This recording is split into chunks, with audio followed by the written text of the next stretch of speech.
this segment, we're going to talk about where do we go after we have been working on targeting the root. So there's some more things you can do with it. First of all, I want to get you now into actually full-on open G. So previously, we dropped our 5th string down a whole step to G. Now drop your high E string down a whole step, so it's D. And really, I'm just going to be centering around like those 5 strings. I'm not using the 6th string at all, but if I were, that would be detuned down to D also. So sticking with the same form, the same backing track, but moving on with some techniques and ideas that can begin moving you forward once you've targeted the root. So now once I'm in the open tuning, I've got chord tones everywhere. So one chord is going to be open, G, and it's going to be the same at the 12th fret. 5th fret, I'm going to have the C. 7th fret, I'm going to have the D. So from there, I'll do a lesson later on just simple navigating through open G tuning. But I'm assuming at this point that that's not terribly out in the deep end of the pool and you're somewhat familiar now with open G in general. So now, if I go and I target the 12th fret,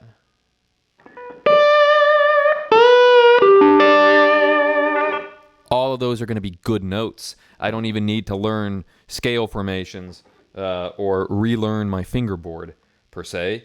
I just know that if I'm centered here and the chord is G, it's going to sound good.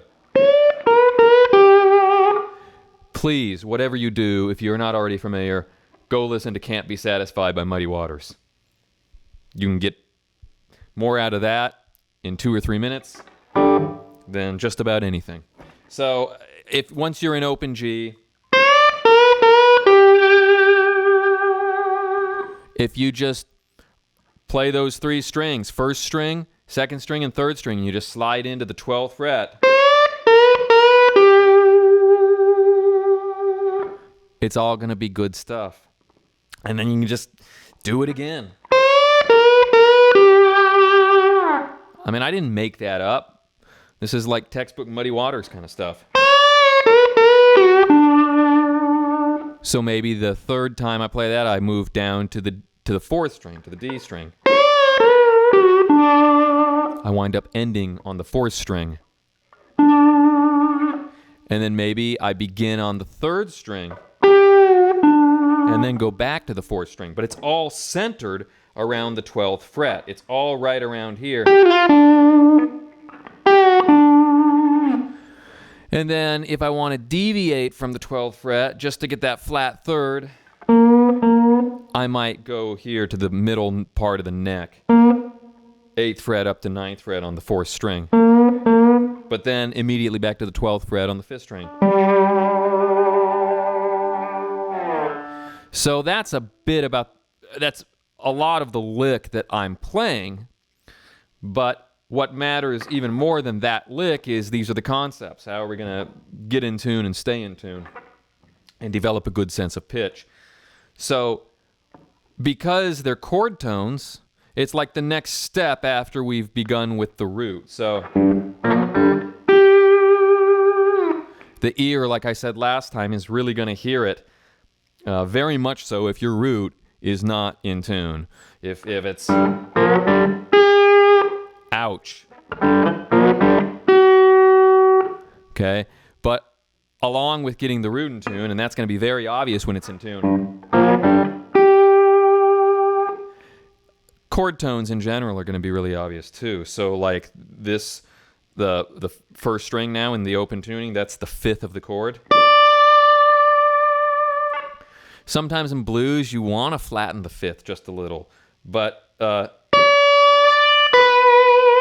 you try to resolve it up usually. Same thing with the flat 3rd, which would be the 2nd string now. That's the third of the chord. And if I flatten that a little, it takes on a bluesy quality. But the third string is the root. That's got to be right on. And because these are all chord tones, the ear is going to hear them as such. And if anything is wildly off, you're going to notice. So like, for example, again, to do this the wrong way.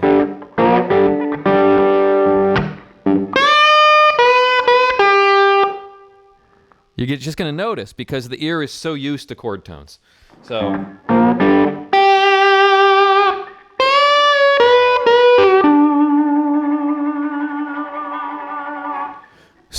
you're starting to center the pitch around those. You can do that just over and over again over the G chord. Sometimes the guitar itself goes a little bit out of tune. Cool thing about playing slide is you can adjust for that. You can compensate for that. I like it with guitars that I'm fighting to keep in tune, or that I'm fighting the intonation on it. It liberates me to not have to sweat it as much. Because with the slide, I can always get somewhere in tune, right where it belongs, because I'm liberated from the frets. So there's your G, then you go to the C. Just like last time, I didn't really do anything over the C. I just sustain it. Because I'm just trying to center it on the chord is C. I'm playing that with the root on top. And I'm going to know that I'm out if I'm too far from the center. If it's going to get really obvious.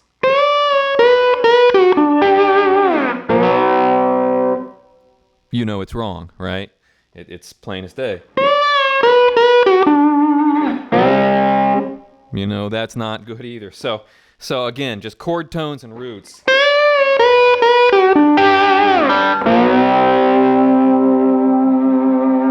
And because we have chord tones across the open strings,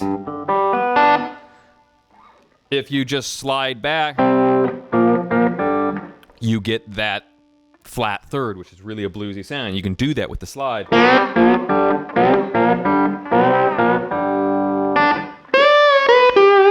Then you're back to G. You can keep doing that. So much of this also gets into groove and rhythm in the right hand.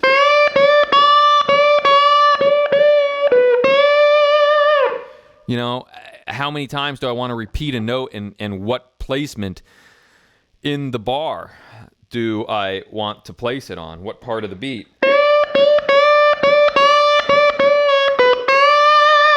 You get that from playing with good players and listening to good records and effective practicing tips.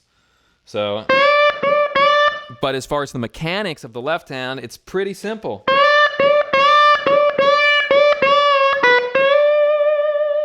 So when it goes to the D chord, I didn't detune my sixth string because I wasn't going to use it.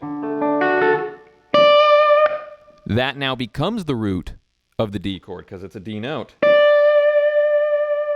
So again, I'm centered on the root. And when it goes back to C, then I can play kind of a...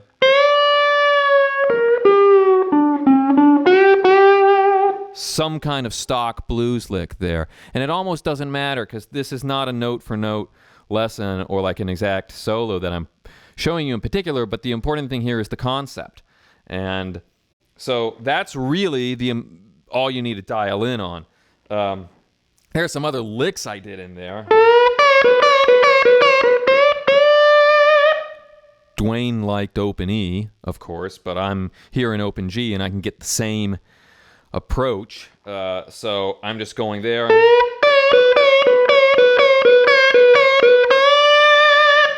I'm sliding back and then immediately moving to the 12th fret again on the B string. So it starts on the E string at the 12th fret. You slide down, give or take about 2 frets. Then back to the 12th fret. And you just do that. It's like those 3 notes over and over.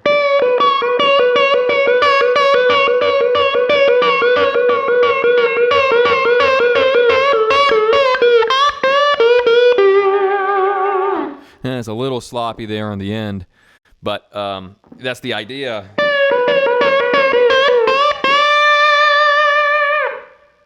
And you can fill in the gaps with someone like that.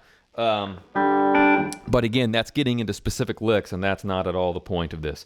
So the main point just of this segment has been chord tones. So get yourself in an open tuning. You can start here with open G. It's a good tuning. I like open E a little bit more, I suppose, too, if I'm going to go to an open tuning. But because I think about tension loads on guitars, I generally kind of just live around standard tuning because most of my guitars are set up in standard tuning. So however you're going to do it, targeting chord tones is a really good thing.